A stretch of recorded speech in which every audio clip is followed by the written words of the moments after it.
वज़ीर-ए-आज़म शहबाज शरीफ की ज़ेर सदारत वफाकी काबीना का इजलास हुआ। वज़ीर-ए-आज़म शहबाज शरीफ की तमाम वज़रा से फ़र्दन मुलाकात। वज़ीर-ए-आज़म ने तमाम वज़रा का 27वीं आईनी तरमीम की मंजूरी पर शुक्रिया अदा किया। मज़ीद क्या तफ़सीलात हैं काबीना इजलास से मुतल्लिक़ जान लेते हैं अपने नुमाइंदे यासिर मलिक से। जी यासिर।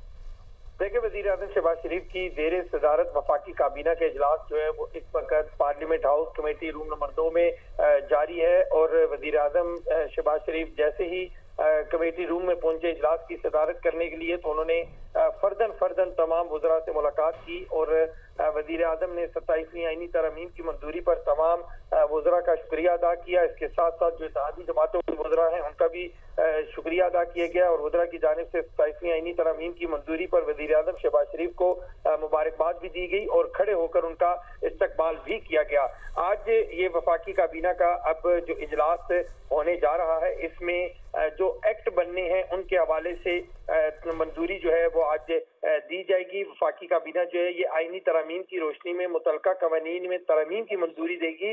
आर्टिकल 243 में तरमीम की रोशनी में मुतलका जो कवानीन है उनमें तरमीम की मंजूरी जो है वो दिए जाने का इम्कान है, जबकि तीनों मुसल्लह अफवाज से मुतल्लिक भी आईनी तरमीम की रोशनी में कवानीन की मंजूरी जो है वो मुतवक्के है।